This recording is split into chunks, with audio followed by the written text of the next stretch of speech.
Merci Seigneur. Bonsoir, bonsoir. Merci Seigneur.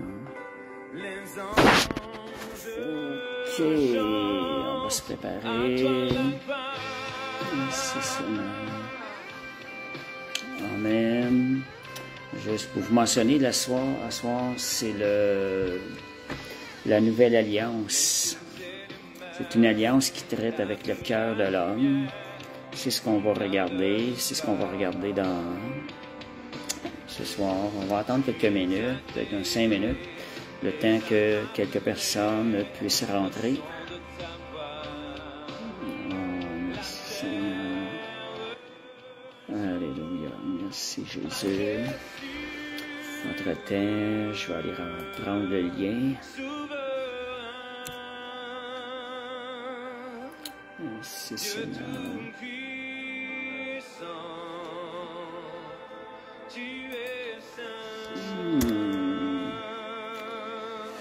Bonsoir Balthazar, bonsoir Brigitte.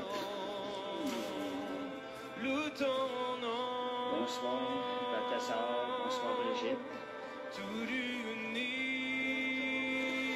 Je vais aller distribuer le lien à quelques personnes. Merci Seigneur, Amen. Ce soir, on va parler du cœur de Dieu à travers cette alliance-là. Ce soir, on va parler du cœur de Dieu à travers cette alliance-là.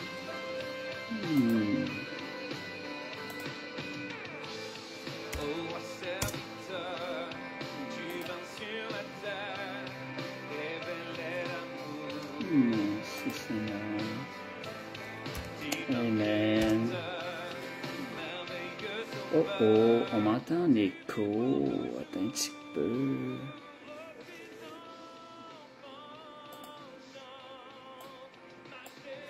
Là, est-ce que c'est mieux? Est-ce qu'on m'entend encore en écho?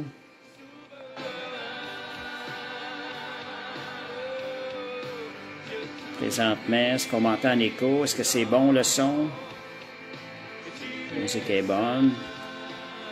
Merci Seigneur. Amen.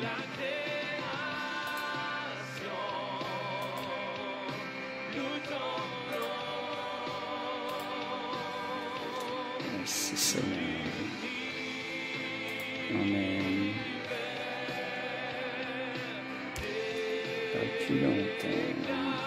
C'est bon, Seigneur. Pas d'écho, non, c'est bon. Bon, ça va bien. Fait que c'est ça, juste pour remettre en contexte, ce soir, c'est le sujet, la nouvelle alliance qui traite avec le cœur de l'homme. Merci Seigneur. Juste répondre un petit peu, donner le lien à quelques personnes entre-temps, puis on va commencer bientôt, là, dans 1 ou 2 minutes. Merci Seigneur. Amen. Gloire à Jésus. Merci Seigneur. Amen, amen. Je disais, ça ne sera pas long. Merci Moïse. Le son est bon, c'est bon. Bonsoir Nadia. Merci Seigneur. Amen. Et bientôt, on va commencer. Juste 2 ou 3 personnes. Envoyez le lien.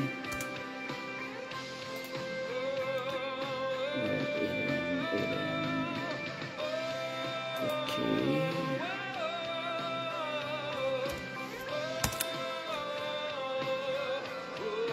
Merci Seigneur. Amen. Ça sera pas long. On s'en vient. On arrive.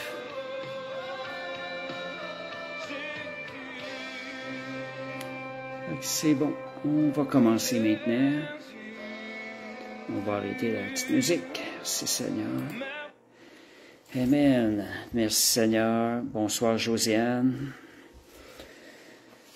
Bon, OK. Merci Seigneur. On va ajuster un petit peu, tourner ça.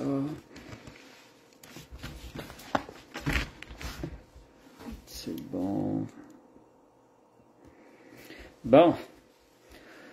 OK, fait que bonsoir à tous. Fait que on va commencer par la prière. Merci Seigneur, amen, amen. Père Céleste, on veut te remercier ce privilège qu'on a de partager ta parole. Seigneur, d'explorer, Seigneur, la beauté de ton cœur à travers la parole, Seigneur Dieu.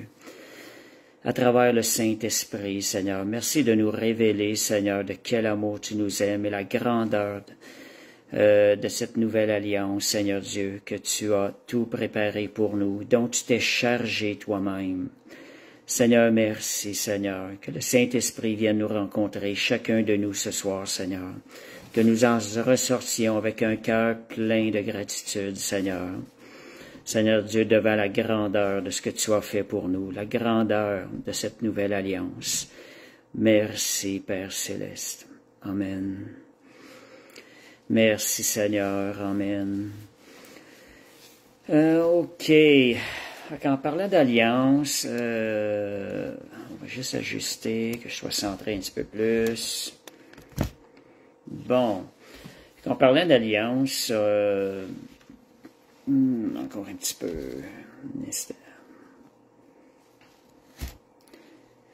OK. En parlant d'alliance, c'est ça. Faire un petit mot sur la question d'alliance. Dieu a fait des alliances à travers le temps avec son peuple. Dieu a fait une alliance avec Noé. Et il mentionnait, suite au déluge, qu'il ne détruirait plus la terre par le déluge, par un déluge. Et le signe de l'alliance, c'était l'arc-en-ciel. Donc, c'est une bonne chose des fois de savoir, quand on voit l'arc-en-ciel, de se rappeler l'alliance que Dieu a faite. Dieu, c'est un Dieu d'alliance. Et cela, ça réjouit nos cœurs. C'est la bonté de Dieu qui nous amène. C'est la bonté de Dieu qui l'a amené à faire des alliances avec l'être humain. Si on regarde aussi, il y a une alliance avec Abraham, qui lui fait la promesse. Quand on parle d'alliance, on parle aussi de promesse. C'est un engagement, une promesse. Dieu lui a fait la promesse qu'il serait père d'une multitude, même à l'âge de 90 ans. Et on sait qu'il a enfanté à 100 ans. Abraham a eu un fils de sa femme à 100 ans. Et on a aussi l'alliance qu'il y a eue avec Moïse. Cette alliance-là invoquait les deux côtés.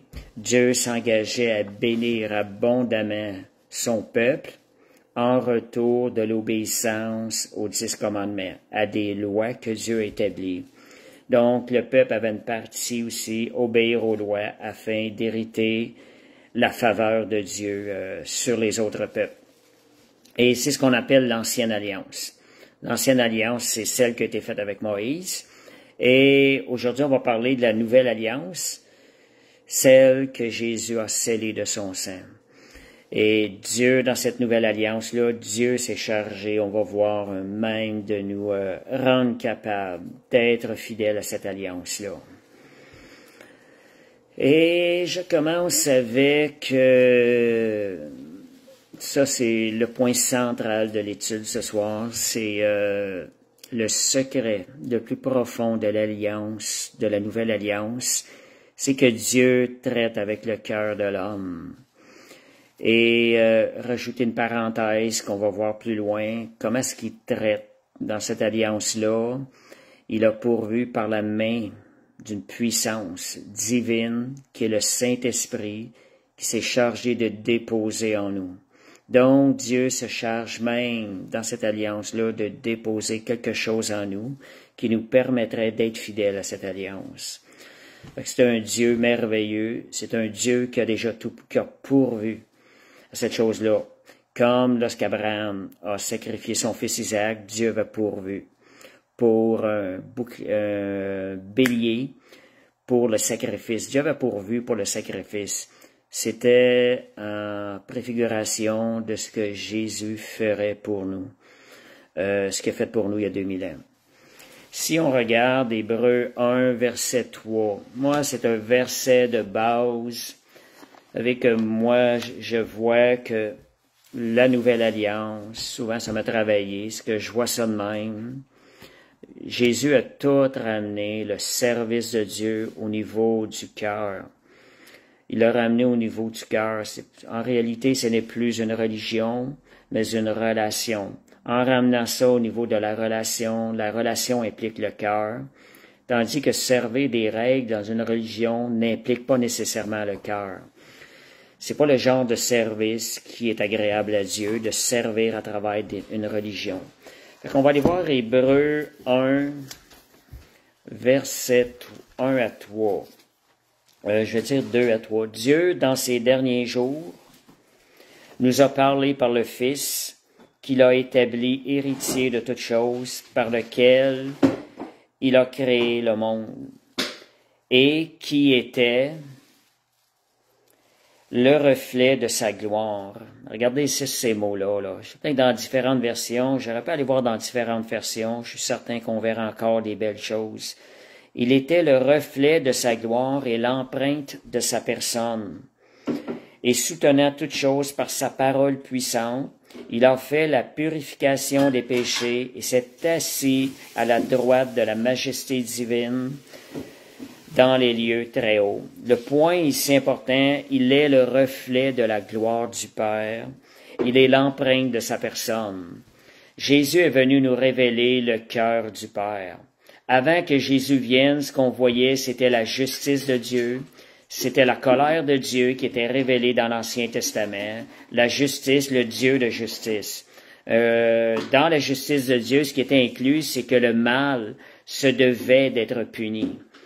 Et c'est une question, c'est pas quelque chose qui est méchant, c'est quelque chose qui est bien. Le mal se doit d'être puni. Cette règle-là est encore effective aujourd'hui. Mais à travers Jésus, Jésus a déjà payé. Jésus a déjà payé. Jésus a déjà été, à travers Jésus, le mal, la malédiction a été punie. Elle a reçu sa juste rétribution à la croix. Et donc, ce principe-là de justice n'a pas changé. Mais la question, c'est qu'aujourd'hui, à travers Jésus, nous autres, on a maintenant accès à la nouvelle alliance. C'est une alliance qui est selon le cœur de Dieu. Donc, comme je disais, Jésus est venu nous révéler le cœur du Père. Ça, c'est des choses, tout le temps dans ma vie chrétienne, que ça m'a toujours fasciné. Pourquoi? Puis j'ai essayé de baser ma vie. Tu sais, j'essaie tout le temps de regarder au cœur. Pour moi, Dieu travaille avec le cœur. Il a l'importance de veiller sur notre cœur. Et donc, dans l'Ancien Testament, c'est la colère de Dieu et la justice de Dieu qu'on voit en grande partie. Mais à travers certaines situations, on voit aussi la grâce de Dieu qui n'a pas pu être retenue, qui est manifestée à différents endroits. On voit l'amour de Dieu qui est manifesté à différents endroits. Dieu qui fait grâce. Si on regarde Abraham, quand il intercédait pour 50 personnes, il a baissé jusqu'à 10 personnes. Dieu lui a fait grâce. On voyait déjà le cœur de Dieu qui tend vers la grâce, qui voudrait tellement bénir ses enfants, ceux qui se tournent vers lui. Donc, si vous voulez connaître comment Dieu voit les choses dans vos situations aujourd'hui, une façon de le voir, imaginez-vous Jésus traitant votre situation. Jésus est venu nous révéler le cœur du Père. Fait qu'imaginez-vous Jésus, comment Jésus agira envers vous s'il sera à côté de vous dans la situation. Comment vous jugerait-il? Voyez Jésus dans la situation. En voyant Jésus, vous allez être capable de voir le cœur de Dieu là-dedans, ses intentions envers vous. Et ça, c'est quelque chose qui va vous aider beaucoup lorsque la condamnation va venir sur vous. Parce que dans la Bible, ça dit la miséricorde de Dieu durera toujours. On voit ça dans l'Ancien Testament, mais dans le Nouveau Testament, c'est encore plus que ça. On a la personne de Jésus qui nous permet de voir comment est-ce qu'il est là, prêt à nous faire grâce, prêt à nous aider, à nous bénir. Fait que, là, on sait que la condamnation, c'est quelque chose qui nous paralyse. Et quand on est sur la condamnation, vous remarquerez ça, vous êtes arrêté pour servir Dieu. C'est vraiment l'ennemi. Donc, c'est quelque chose. Voyez Jésus dans la situation. Voyez-le à côté de vous. Parlez-lui, posez-lui des questions. Que dirait Jésus? à côté de vous à travers la situation. Ce sont des choses qu'il faut demander. Jésus, comment tu vois cette situation-là? Jésus, qu'est-ce que tu penses de cette situation-là? Jésus, comment je dois m'en sortir de cette situation-là? Fait que ce sont des manières de voir, c'est le cœur du Père qui va être révélé, le cœur de Dieu qui va être révélé quand vous pratiquez cette façon de voir les choses qui est quand même la réalité, là. Donc, quand on parle de condamnation, on sait que 7 fois le juste tombe, 7 fois il se relève, voilà la grâce de Dieu. Et Dieu ne met pas l'emphase sur le nombre de fois qu'on est tombé, mais sur le nombre de fois qu'on s'est relevé. C'est beaucoup plus difficile de se relever après qu'on est tombé. Mais voyez, le cœur du Père, c'est ça qu'il regarde. Et je prie que le Seigneur vienne nous révéler vraiment comment le Père est aujourd'hui, quel est son cœur. Vous savez que quand on connaît le cœur du Père, plus on va connaître le cœur du Père, plus qu'on va être capable de lui servir d'une manière qui est agréable. Et ça, c'est un des buts ce soir, l'étude, de nous emmener à le servir de façon qui lui est agréable. Et en même chose pour nous, Jésus a dit que le fardeau est léger. Donc, de nous emmener aussi à le servir avec plus de liberté. Parce que, ne servant plus de liberté, la joie, on va avoir une joie de le servir. Dieu a pourvu à ces choses-là. Puis, comme Josiane dit, c'est vrai que nous, dans notre nature, notre manière de penser, on est porté à être dur envers nous, beaucoup plus dur envers nous que qu'est-ce que le Seigneur est. Mais c'est pas ça qui change le cœur. C'est la grâce de Dieu qui vient changer notre cœur, qui nous rend capable de le servir d'une manière agréable. Dieu, c'est un bon Père céleste. Il veut que nous, on le serve avec joie. Il veut pas qu'on le serve avec un fardeau, comme quoi c'est lourd. Donc, la joie du bon Père céleste, c'est qu'on reçoive sa grâce, qu'on fasse ce qui lui est agréable, mais qu'on le fasse aussi avec joie et avec notre cœur. Et Dieu a pourvu afin que nous puissions le faire. Et ça, c'est à cause du sacrifice de Jésus. C'est pas à cause de nos mérites, c'est vraiment à cause de ce que Jésus a accompli à la croix. Il nous rend possible cette manière de servir Dieu dans la joie, dans l'amour, dans une relation d'amour avec le Père céleste. Merci Seigneur. On va voir aussi, c'est rattaché à la Nouvelle Alliance qui nous parle, qui nous démontre le cœur du Père. C'est l'histoire du Fils prodigue. On va aller lire Luc 15, versets 17 à 24. On va découvrir à travers le Fils prodigue. Donc, si je redis le verset, c'est Luc 15, versets 17 à 24. C'est qu'on on va voir à travers le Fils prodigue Jésus qui vient nous parler du cœur du Père. Luc 15, 17 à 24. Merci Seigneur pour ta grâce. Lorsqu'on est né, Jésus parlait qu'on est né dans des temps merveilleux, privilégiés. C'est un privilège pour nous de vivre sous la grâce de Dieu. En sommes-nous vraiment reconnaissants? Est-ce que nous en profitons vraiment? C'est le désir de Dieu. Dieu veut qu'on profite, qu'on réalise. Seigneur, c'est tellement une grâce que je sois né dans ces moments. Au début de ma vie chrétienne, souvent je m'arrêtais le soir, je regardais ça. Je dis, Seigneur, c'est tellement une grâce que je sois né dans cette période, ces temps, une période où ce que la grâce a été manifestée, elle nous est accessible. J'imagine des fois dans l'Ancien Testament, la question, le moindre péché, il fallait aller offrir un animal. Il fallait tuer un animal. Il fallait que le sang coule. Puis c'était seulement couvert. On pouvait même pas avoir à l'intérieur de nous cette liberté de se sentir pleinement pardonné, pleinement aimé de Dieu, après même d'avoir fait une erreur et s'être relevé. Aujourd'hui, on a ce privilège-là de vivre cette liberté-là de la condamnation, de vivre cette liberté-là de ce sentiment d'être pardonné complètement et que nos péchés aient été effacés. Dieu, à travers Jésus, à travers sa vie qui nous a été donnée, nous offre l'occasion de vivre une vie nouvelle, comme si ce vieil homme n'aurait jamais péché. Parce qu'on dit dans la Bible, cette vieille nature-là, elle a été crucifiée à la croix. Et la journée qu'on reçoit Jésus, c'est quelque chose qui devient effectif dans notre vie. Cette vieille nature-là, elle a été crucifiée en conformité avec Christ. Fait que je reviens à Luc 15, 17 à 24. Merci Seigneur pour ta grâce et ton amour. Étant rentré en lui-même, on parle du fils prodigue qui avait quitté son père, qui était bon envers lui, pour aller profiter des choses de la vie qui n'étaient pas bonnes pour sa vie, pour aller satisfaire des sentiments de la chair. Que merci Seigneur, alléluia.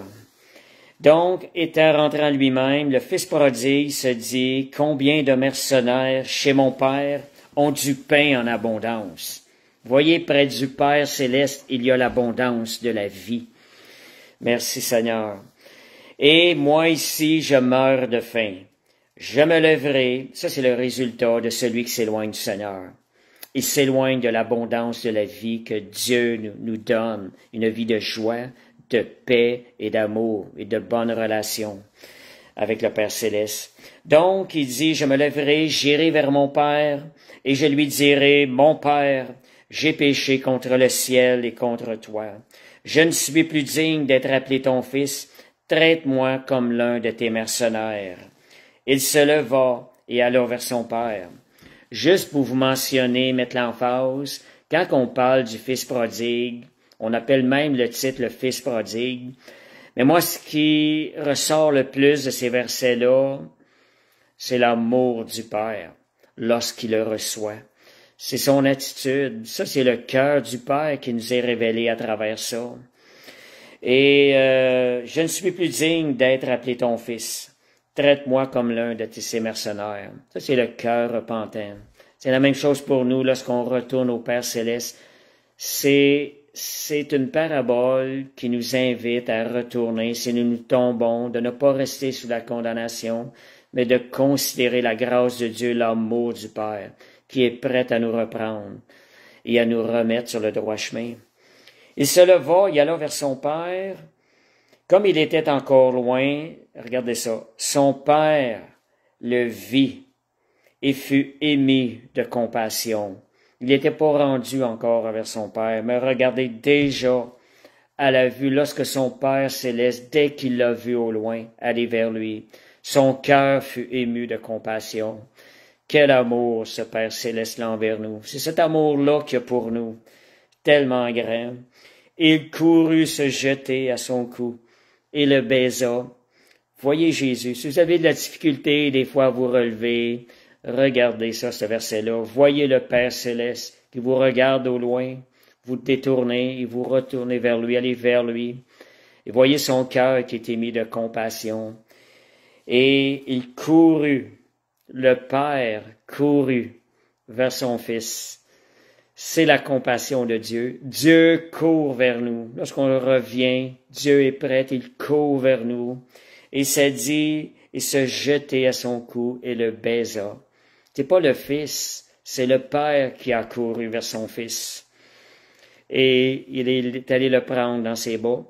Fait que voyez l'amour de Dieu. Si vous avez quelque chose, vous avez de la difficulté à relever, voyez le cœur du Père céleste à travers le Fils prodigue, cette parabole-là, ses intentions, comment est-ce qu'il est prêt à vous recevoir, comment son désir dans son cœur est que vous reveniez à lui de tout son cœur, de tout notre cœur. Et ça dit, le baisa. Et le fils lui dit, mon père, j'ai péché contre le ciel, je ne suis plus digne d'être appelé ton fils.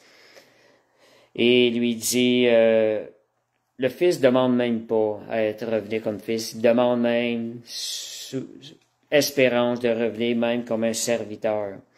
Mais le père, lui redonne sa position de fils. Il dit, apportez vite la plus belle robe. Regardez la grâce de Dieu, l'amour de Dieu. C'est ça que Dieu fait avec nous quand on retourne à lui. Il prépare la plus belle robe. Apportez-lui la plus belle robe. Revêtez-en. Mettez-lui un anneau au doigt et des souliers aux pieds. Amenez le veau gras et tuez-le.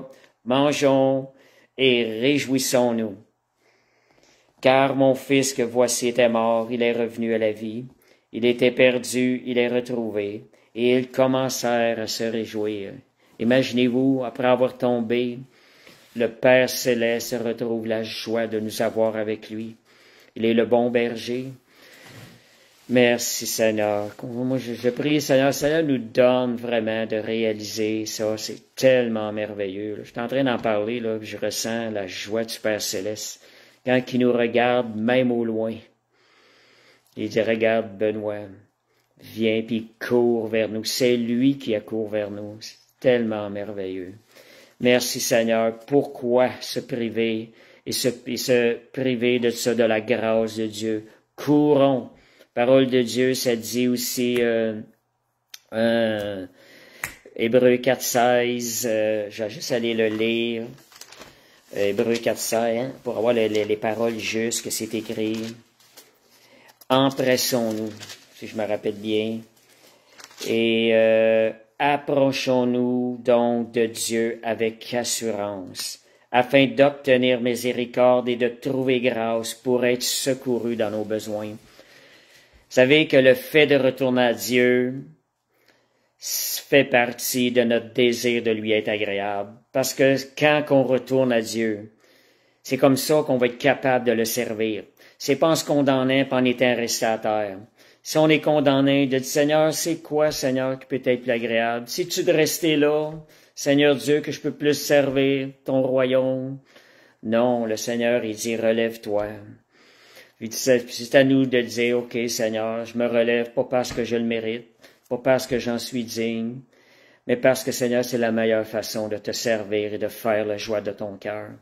Et je prie que ce soit la raison des fois qui nous pousse à se relever et à courir vers Dieu et pour le servir, sachant que c'est tout ce qui lui est agréable, qu'on se relève. Seigneur, j'ai tombé, Seigneur, je me tourne vers toi. Seigneur, je me repens.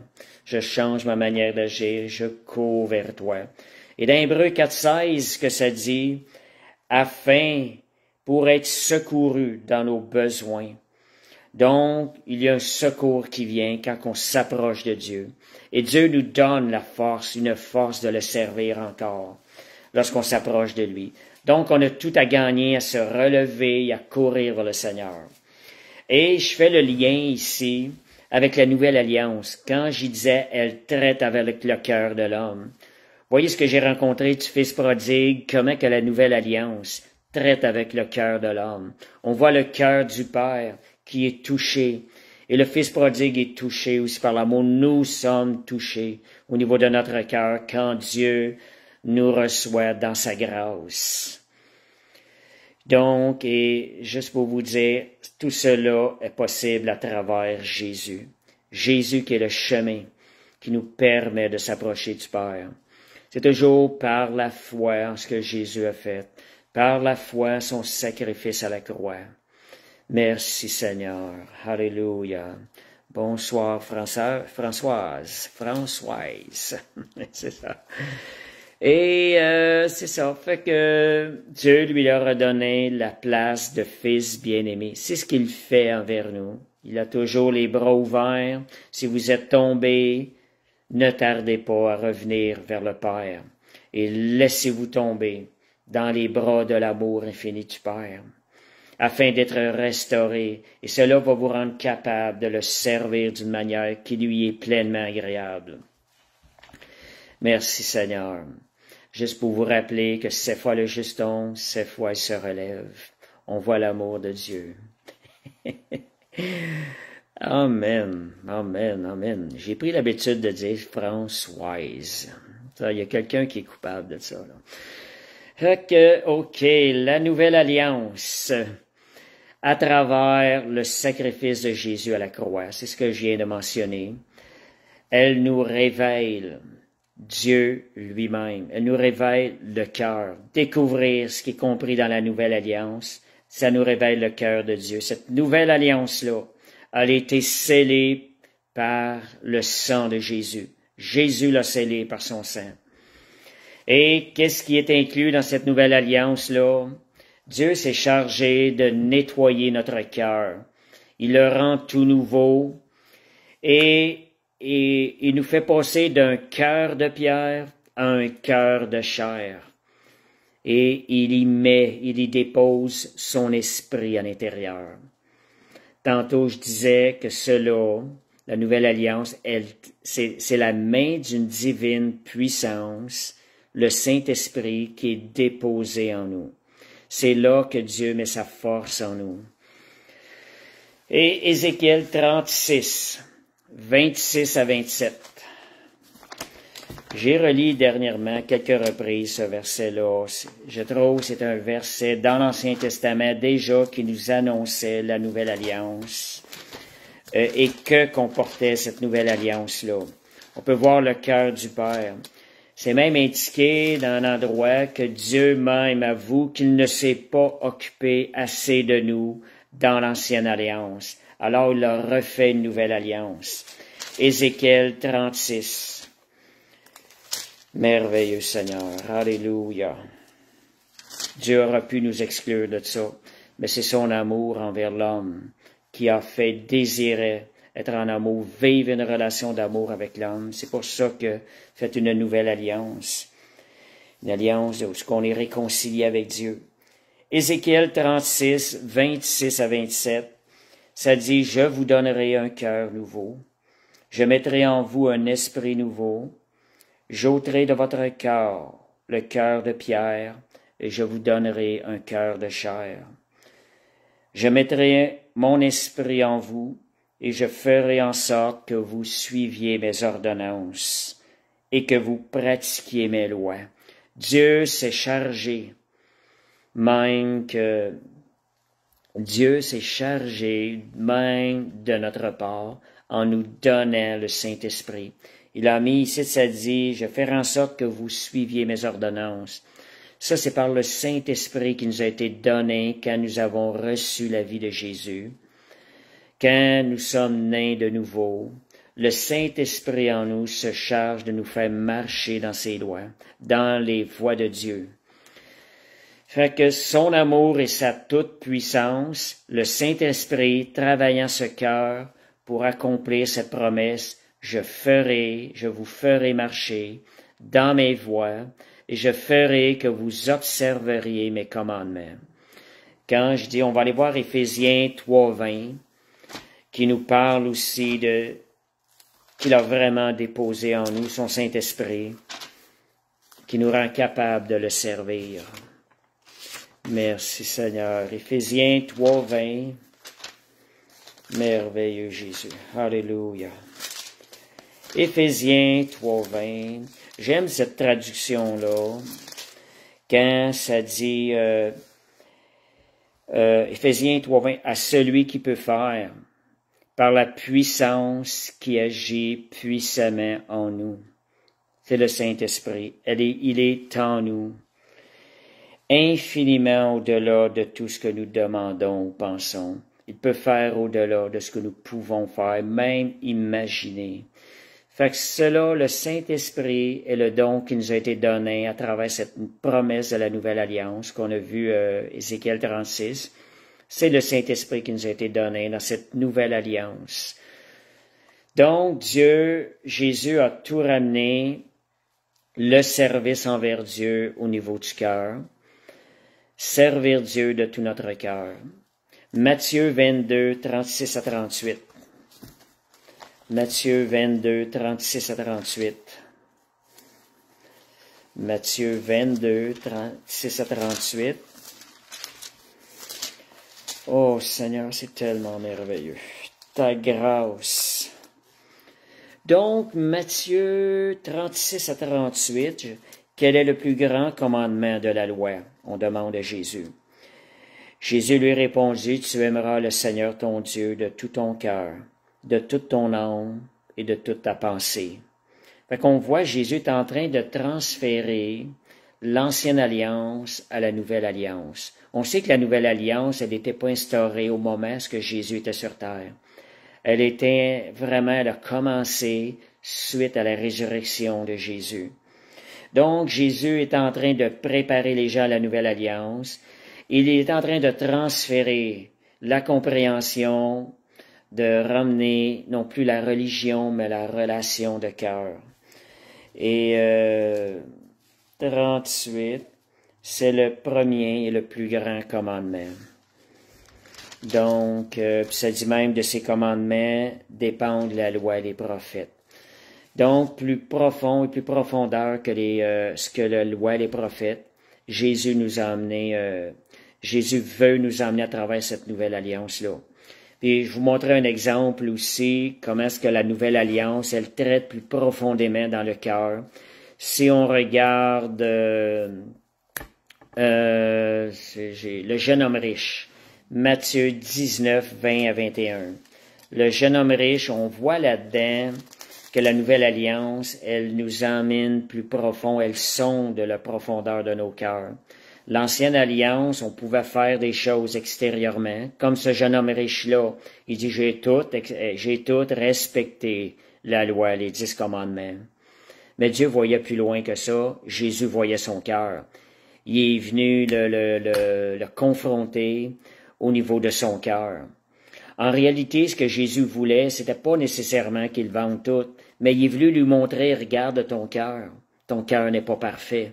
Tu n'es pas prêt, tu es attaché à tes richesses. C'était ça le message de ce verset-là. Je vais aller le lire, Matthieu 19, 20, 21, rapidement, 19, 20, 21. On va voir que le jeune homme dit, j'ai observé toutes ces choses, que me manque-t-il encore? On voit que le jeune homme, au niveau de la loi, il essaie de démontrer, regarde, j'ai tout bien fait, je suis parfait. Jésus lui dit, si tu veux être parfait, Jésus est en train de lui montrer qu'il n'est pas parfait. Et ça, la nouvelle alliance, c'est l'œuvre que ça va faire en nous. Ça va venir fouiller encore plus loin, plus profond dans notre cœur. Dieu veut un cœur parfait pour lui. Il veut qu'on ait un cœur parfait. Alors, il lui dit, si tu veux être parfait, va, vends tout ce que tu possèdes, donne-le aux pauvres et tu auras un trésor dans les cieux. Puis viens et suis-moi. Et le jeune homme s'en alla tout triste car il avait de grands biens. Donc, la nouvelle alliance qui nous ramène au cœur est venue sonder plus profondément que la loi le cœur de ce jeune homme riche. Donc, Dieu veut nous emmener dans cette nouvelle alliance à le servir avec notre cœur, dans une relation d'amour, comme dit Josiane, cœur à cœur, dans une intimité de cœur. C'est ce que la nouvelle alliance va faire. Va nous permettre de vivre une relation d'amour et intime avec le Père Céleste. Et donc, la nouvelle alliance est plus profonde. Elle rejoint les profondeurs du cœur. On le vu avec le jeune homme riche.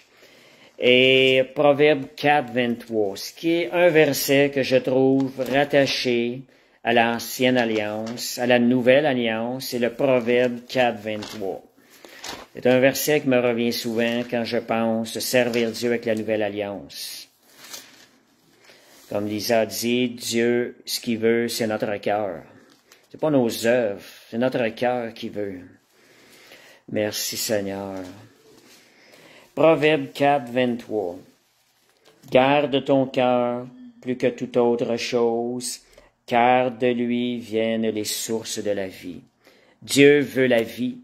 Dieu veut qu'on fonctionne dans quelque chose qui est vivant, quelque chose qui produit la vie. Et on voit sa part au niveau du cœur.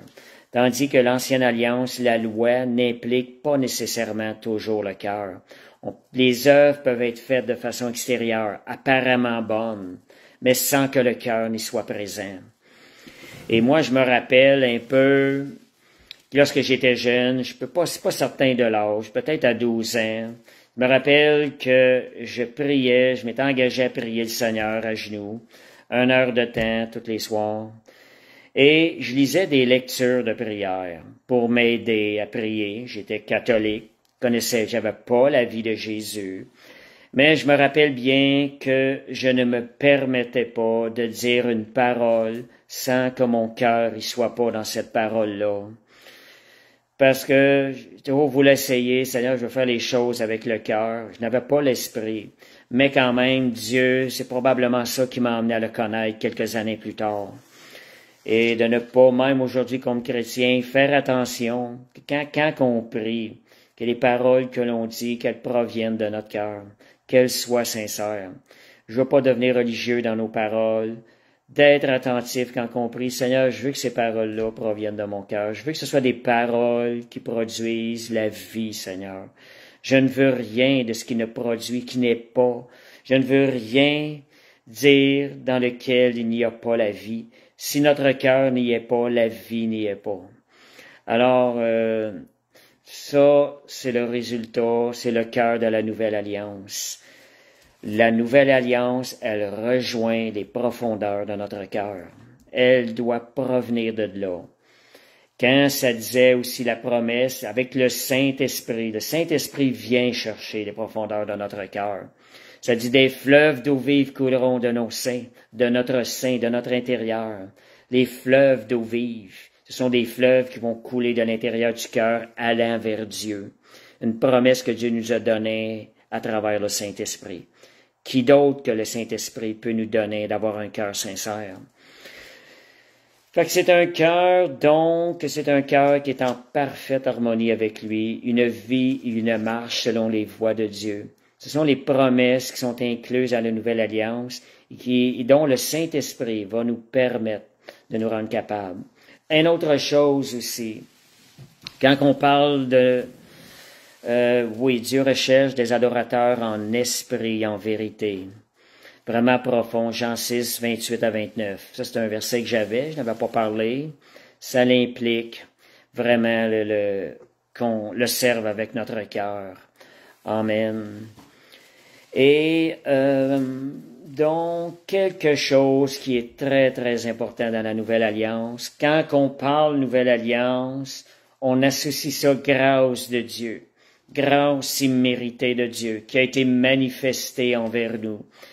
Marcher dans la Nouvelle Alliance, c'est marcher dans la grâce de Dieu. Et c'est marcher sur la grâce de Dieu. Comptant jour après jour, instant après instant, sur la grâce de Dieu qui nous a été donnée sans qu'on le mérite. Et qu'est-ce que ça produit, la grâce de Dieu? Elle va produire en retour la gratitude envers Dieu. Si vous voulez savoir si vous êtes sous la grâce de Dieu, voyez si votre cœur est constamment en gratitude envers le Seigneur, en reconnaissance envers Dieu. Dans cette nouvelle alliance-là, la grâce de Dieu manifestée envers nous, qui est non méritée, va produire la gratitude et la reconnaissance qui va retourner vers Dieu. Et combien c'est bon de louer puis de remercier le Seigneur. Si vraiment on réaliserait tout ce que Dieu a fait pour nous, on n'aurait pas assez de nos journées pour lui retourner la reconnaissance puis de la gratitude à travers nos paroles. Donc, quelque chose que je vais mentionner là-dedans aussi, Dieu, je n'ai parlé un petit peu, par travers cette nouvelle alliance-là, Dieu s'est engagé lui-même à travailler le cœur en nous. On l'a vu dans Ézéchiel, il met en nous un cœur nouveau, il dépose en nous la vie de Jésus, il nous donne le Saint-Esprit qui permet à ce que la vie de Jésus soit manifestée envers nous. Donc, Dieu s'est engagé dans cette nouvelle alliance pour notre part autant que pour la sienne. Ça, c'est merveilleux. Dans l'ancienne alliance, l'homme avait une part à faire, se devait d'obéir par ses propres forces. Il n'a jamais été capable de l'accomplir. Mais dans cette nouvelle alliance-là, Dieu se charge de nous rendre capables d'accomplir notre part par le Saint-Esprit qui nous a été donné. 1 Thessaloniciens 5, 23 à 24. On va voir là-dedans comment Dieu s'est engagé. 1 Thessaloniciens. Merci, Seigneur Dieu, t'es merveilleux. Quelle grâce. 1 Thessaloniciens 5, 23 à 24. On va voir comment Dieu s'est engagé pour notre part. Ici, ça dit 5, 23, 24. Que le Dieu de paix vous sanctifie lui-même tout entier, que tout votre être, l'esprit, l'âme et le corps. Dieu s'est engagé envers notre esprit, notre âme et le corps, soit conservé irrépréhensible lors de l'avènement de notre Seigneur Jésus-Christ. Donc, à partir du moment donné, ce qu'on a reçu la vie de Jésus, Dieu veut que notre corps, âme et esprit soient conservés irrépréhensibles. Ça dit au verset 24, « Celui qui vous a appelé à cela est fidèle, et c'est lui qui le fera. » Donc, comptons sur le Seigneur, comptons sur son œuvre, comptons sur le Saint-Esprit en nous pour nous garder irrépréhensibles jusqu'au jour de l'avènement. Un autre verset qui nous mentionne aussi la part, comment Dieu s'est aussi chargé de notre part. 2 Pierre 1:3. 2 Pierre 1:3, ça dit, sa divine puissance nous a donné tout. Pas à peu près. Sa divine puissance nous a donné tout ce qui contribue à la vie et à la piété au moyen de la connaissance de celui qui nous a appelés, par sa propre gloire et par sa vertu. Donc, on voit là-dedans que Dieu, dans cette nouvelle alliance, s'est lui-même chargé de notre part. Nous avons simplement besoin de recevoir par la foi et de laisser le Saint-Esprit se manifester à travers nous. Merci Seigneur. Dans cette nouvelle alliance-là, comme le pasteur l'a mentionné vendredi, il y a le verset 1 Corinthiens 8:1, verset 3, 9 et 11 et 13. Je vais juste rappeler ce verset-là qui est quand même spécifique à la nouvelle alliance. Comment Dieu veut qu'on fonctionne au niveau de notre cœur dans cette nouvelle alliance-là. C'est pas une alliance de règles seulement, mais c'est vraiment une alliance selon le cœur. 1 Corinthiens 8, verset 1. Je vais vous donner les mots qui sont clés dedans, qui nous montrent la nouvelle alliance. 1 Corinthiens 8, verset 1. Ça dit, la connaissance enfle, mais l'amour édifie. Ici, on parle de ne pas juger les frères, faire attention des fois dans nos manières pour pas scandaliser les frères. Il faut aussi penser comment l'autre peut interpréter ce que nous faisons pour le Seigneur. L'amour va nous pousser à réfléchir et à voir de façon à ne pas offenser l'autre, de façon à ne pas être un objet de chute aussi pour notre prochain. Fait qu'on voit ici là-dedans, verset 3, quiconque aime Dieu, c'est celui-là qui est connu de Dieu. Fait qu'on voit l'amour là-dedans. Et le verset 9, 11 et 13. Le verset 9, ça dit, prenez garde toutefois que votre liberté. C'est pas juste d'aller chercher la liberté pour nous, il faut penser que l'amour va nous emmener à considérer l'autre. Que votre liberté ne devienne une pierre d'achoppement pour les faibles. Et ainsi le faible périra par ta connaissance pour lequel Christ est mort. Il faut considérer ça. Et c'est pourquoi si un aliment scandalise mon frère, je ne mangerai jamais de viande afin de ne pas scandaliser mon frère. On voit dans cette nouvelle alliance-là, ça implique aussi vraiment le cœur. Considérer aussi les autres autour de nous.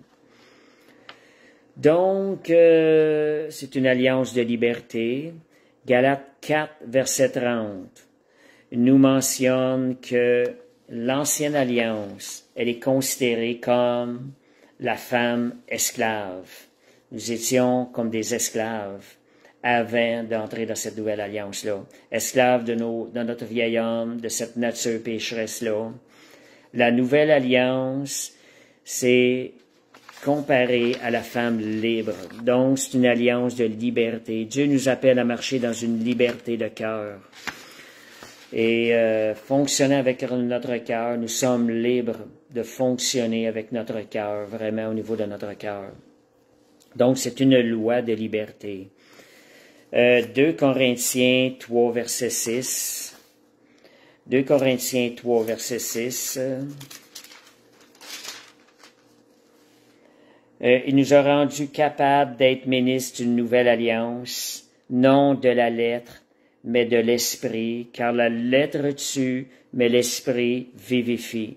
Donc, dans cette nouvelle alliance-là, c'est l'esprit qui est en nous qui donne la vie. Quand on parle de notre cœur, on parle de l'intérieur, notre être intérieur aussi. C'est de là qu'il faut aller chercher. La lettre tue, mais l'esprit vivifie. Que je vais donner aussi des choses que j'avais déjà mentionnées dans une de mes publications. Je vais quand même mentionner ça. savez, Jésus a satisfait pleinement. Regardez comment fonctionner avec notre cœur va plus loin que la loi et beaucoup plus efficace que la loi. Jésus a satisfait pleinement les obligations de la loi parce qu'elle était dans son cœur et non dans son intelligence. La loi implique l'intelligence, mais Jésus, cette nouvelle alliance-là, implique notre cœur. Et notre cœur, c'est à travers la vie que Jésus a déposée en nous et à travers le Saint-Esprit qui a été déposé aussi en nous. Donc, pour Jésus, c'était une loi d'amour et non une loi d'obligation et d'interdit. Ce sont des choses, des fois, il faut se sonder. Est-ce qu'on marche avec des obligations, des interdictions? Élevons plus la loi d'amour. Jésus connaissait le Père. Nous, est-ce qu'on le connaît de cette manière-là? Donc, obéir à une loi d'amour dans le cœur, ça change tout. Est-ce que c'est ça qu'on veut? Est-ce qu'on veut marcher dans une loi d'amour, une loi de liberté? La lettre tue, c'est-à-dire la loi dans la tête, mais l'esprit vivifie, ce qui veut dire c'est la loi dans le cœur. On peut considérer ça comme ça. Et ne pas être attaché à la lettre, mais à l'esprit de la lettre. Il faut aller plus loin quand on lit la parole. Seigneur, je veux entendre l'esprit derrière la lettre. Je veux comprendre selon l'esprit selon la lettre. Je veux pas comprendre seulement par la connaissance, par mon intelligence. Je veux comprendre selon l'esprit qui est en arrière de la lettre. Et une petite chose aussi, des gens vont prendre plaisir à parler de la parole de Dieu, je dirais même des fois discuter la parole de Dieu au niveau de la connaissance. Mais si on élève la connaissance au-dessus de la révélation du Saint-Esprit quand on lit la parole, on est en idolâtrie. On est en train d'idoler, de faire de la connaissance, notre connaissance, un idole. Il faut faire bien attention à ça parce que le Saint-Esprit est Dieu. Il est plus grand. Le Saint-Esprit, la révélation de l'Esprit est plus grande que l'interprétation de la parole par l'intelligence humaine ou la connaissance. Donc, connaître Dieu selon son cœur est supérieur à connaître la Bible au niveau doctrinaire. Et êtes-vous plus souvent, des questions à se poser, puis ça, je regarde ça des fois sur Facebook, on voit beaucoup de ça, là. Questions à se poser, est-ce qu'on est plus en amour avec les doctrines de la Bible qu'avec l'auteur de la Bible? Allons plus loin, allons voir avec notre cœur, sondons-nous. La relation avec Dieu plus que la doctrine va nous faire connaître le Seigneur. Connaître l'auteur de la Bible est encore plus profond que de connaître la doctrine. Donc, on va connaître le Seigneur plus intimement. Cette relation intime, cœur à cœur, c'est ce qui est le plus important et c'est ce qui nous fait vivre la vie éternelle. Ça dit dans Jean 17:3. Or, la vie éternelle, c'est qu'ils te connaissent, toi le seul vrai Dieu et celui que tu as envoyé, Jésus-Christ. Voilà c'est quoi la vie éternelle. Connaître le seul vrai Dieu, connaître le cœur de Dieu. Comment ça va se faire? C'est à travers une relation intime. Chercher l'intimité avec le Seigneur. Et celui que tu as envoyé, Jésus-Christ. Regardez ce que Jésus, méditez ce que Jésus a fait à la croix. Considérez ces choses-là. Vous allez tomber en amour et puis votre cœur va être plein de gratitude envers Dieu. Et aussi, donc, cela, ce que ça demande pour nous, c'est de s'arrêter, prendre du temps avec le Seigneur, chercher, aller plus loin, aller dans une intimité avec le Seigneur, une intimité plus grande. Et ça va demander du temps, du renoncement, renoncer à des choses qu'on fait dans ce monde-là. Merci Seigneur, Amen. Fait que gloire à Jésus. Dernière chose que le temps avance, je vais mentionner, c'est que 2 Corinthiens, le but de Dieu, le désir de Dieu à travers cette nouvelle alliance-là, c'est que nous soyons réconciliés avec lui dans une relation. Il y a une relation d'amour, une relation intime. Dernier verset, on va aller lire 2 Corinthiens 5, versets 18 à 20. Fait que voyez le cœur de Dieu qui soupirait à être réconcilié avec nous. Ça dit, et tout cela vient de Dieu, on dirait vient du cœur de Dieu, qui nous a réconciliés avec lui, par Christ. Voyez toujours, jamais oublier que sans Jésus, il n'y a rien de ça qui est pour nous. C'est seulement à cause de Jésus ce qu'il a fait à la croix. L'amour du Père qui a été manifesté, le cœur du Père qui a été manifesté envers Jésus.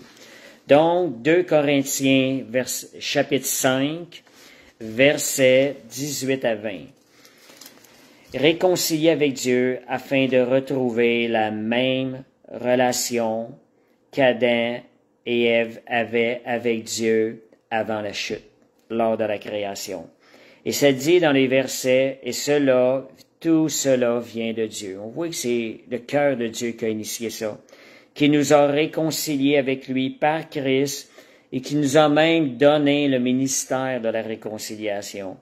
C'est pas tout d'avoir été réconcilié à travers cette nouvelle alliance. C'est tellement grand. N'oubliez jamais ça. C'est pas juste ça. C'est pas juste de profiter de la grâce et de vivre sous la grâce. Mais il nous a donné le ministère de la réconciliation. Ce qui veut dire que le Seigneur nous appelle tous à réconcilier les gens avec Dieu, à leur parler de cet amour, leur démontrer qui est Jésus, qui est le Père céleste au niveau de son cœur, comment est-ce qu'il les aime, et ce que Jésus a fait pour eux à la croix.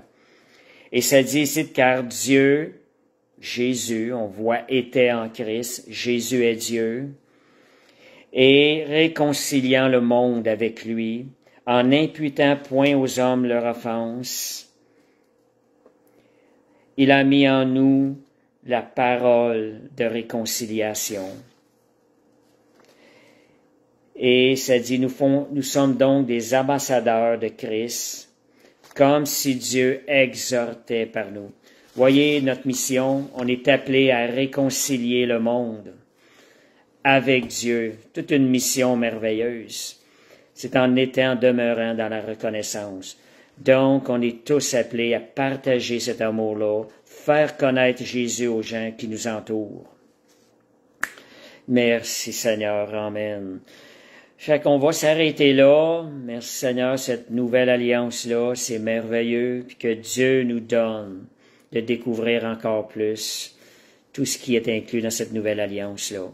Fait que si vous avez des questions, si vous voulez partager quelque chose, je vais vous laisser l'occasion. Juste mentionner, si quelqu'un veut venir en ligne, vous pouvez venir. Vous pouvez juste me le mentionner, je vais vous permettre, si c'est possible, de vous mettre en direct. Bon, j'ai une première question. Lorsqu'on est négatif, des fois, c'est comme une mauvaise habitude, mais comment changer ça? Ben, c'est en exerçant, je pourrais dire, peut-être d'autres bonnes réponses aussi, mais en s'exerçant à regarder ce que Jésus a fait pour nous à la croix. Quand on regarde ce que Jésus a fait pour la croix, il y a de la reconnaissance et de la gratitude qui vont ressortir de nous automatiquement. Ça va changer la situation. Le cœur, la joie va venir et la reconnaissance. Merci Seigneur. Donc, pasteur dit, nous sommes ambassadeurs pour aller vers les hommes, les sélectionner vers le chemin qui est Jésus, qui nous conduit au Père. Donc, pour plutôt diriger les hommes, parce que c'est pas nous qui sélectionnons. Donc, pour diriger ou directionner, si vous aimez mieux, si on veut rire un peu, directionner les hommes vers le chemin Jésus. Merci Seigneur. Je vais vous dire quelque chose, je leur ai dit, je dis souvent, ce qui me pousse à l'évangéliser le samedi. J'ai dit, Seigneur, ce que tu as fait pour moi à la croix est tellement grand. Je ne peux pas me permettre de ne pas en parler. Merci Seigneur. Amen. Fait que si vous avez d'autres questions, que j'attends vos questionnements, vos commentaires, ou s'il y en a qui veulent venir en direct à l'écran. On va attendre quelques minutes. Ouais. Mais j'avoue franchement que j'aime bien le langage de notre pasteur. C'est un langage qui parle plus parfois. C'est un langage qui explique plus de choses. Fait que c'est plus incitant pour nous engager envers le Seigneur. Merci Seigneur. Comme Nadia dit, directionner. Merci Seigneur du dictionnaire marin. Gloire à Dieu. Merci Seigneur. Amen. Oui, merci Seigneur pour ce grand salut que nous avons tenu à travers cette nouvelle alliance-là. Comme je disais, oui, il faut s'exerciter. Amen, amen. Gloire à Dieu. Fait que, on a de quoi se réjouir, puis remercier le Seigneur aussi de nous avoir fait naître, mis au monde, dans ce moment de grâce de la nouvelle alliance. Oh, merci Seigneur. Amen. Gloire à Jésus. Comme Lisa dit, merci Seigneur pour le pasteur et son dictionnaire. Ce sont des mots qui ont plus de puissance. Gloire à Jésus. Merci Seigneur. Amen. Gloire à Dieu. On regarde encore un peu s'il y a des questions. Gloire à Jésus. J'espère que ça vous a donné le goût davantage de s'approcher de Dieu, de veiller sur notre cœur, et tout ce qu'on fait pour le Seigneur, de le faire vraiment avec notre cœur. Merci Jésus. Alléluia, merci. Merci Seigneur. Seigneur, garde nos cœurs, Seigneur Dieu, près de toi, Seigneur, de plus en plus à chaque jour. Et vous savez que ça disait que aussi, un verset qui me vient à cœur, ça me vient là, je pense que c'est dans Romains, ça dit que le Saint-Esprit, il sonde les profondeurs de notre cœur. Et c'est le don qui nous a été donné, le Saint-Esprit. Le Saint-Esprit est avec nous afin de nous aider à servir Dieu avec notre cœur, de façon qui lui est agréable, dans une relation de cœur qui est pleinement agréable à Dieu. Merci Seigneur, amen. Fait que, on n'a pas d'autres commentaires, fait que je pense qu'on va aller avec la fermeture de la prière. Et merci Seigneur. Je vais fermer par la prière, puis je vais aussi donner, juste mentionner pour vendredi et samedi, et dimanche plutôt, l'assemblée de dimanche, je peux le mentionner tout de suite, l'assemblée de dimanche qui va commencer à 11 heures. Exceptionnellement, qui est le dernier dimanche de ce mois, plutôt qu'à 14 heures. Et ce vendredi aussi à 20 heures, il y a toujours la rencontre à l'église même, sur place. Fait que, merci Seigneur, amen. On va terminer avec la prière. Alléluia. Père Céleste, on veut te remercier, Seigneur Dieu. Merci de nous avoir accordé le Saint-Esprit. Seigneur Dieu, pour comprendre la grandeur de ce que tu as fait pour nous à la croix, et combien plus nous voulons comprendre ce que tu as fait à la croix pour nous, Jésus. Seigneur, fais-nous comprendre ce que tu as fait à la croix pour nous, pourquoi tu es allé à la croix. Et merci, Seigneur, de nous avoir ouvert les yeux dans ce temps, de nous avoir emmenés dans ces temps, Seigneur Dieu. Oh, merci, Seigneur, comme ceux-ci, Seigneur. Nous voulons être fidèles, être à l'écoute de ton esprit et accomplir les œuvres, l'œuvre de Dieu, de croire en ce que ton Fils nous a enseigné. Merci pour ta parole et que ta grâce nous accompagne, Seigneur, de la révélation de ton esprit, Seigneur Dieu. Seigneur, nous soit donné jour après jour encore plus. Amen. Merci, Seigneur. Fait que je vais vous souhaiter bonne fin de soirée pour ceux qui sont en direct et bonne fin de journée pour ceux qui vont l'écouter par après. Merci Jésus. Oui, merci pour le bon Papa, Dieu. Amen. Merci Seigneur. Fait que bonsoir à tous et merci là, pour vos commentaires et votre participation. Amen. Merci Seigneur. Bonne soirée à tous.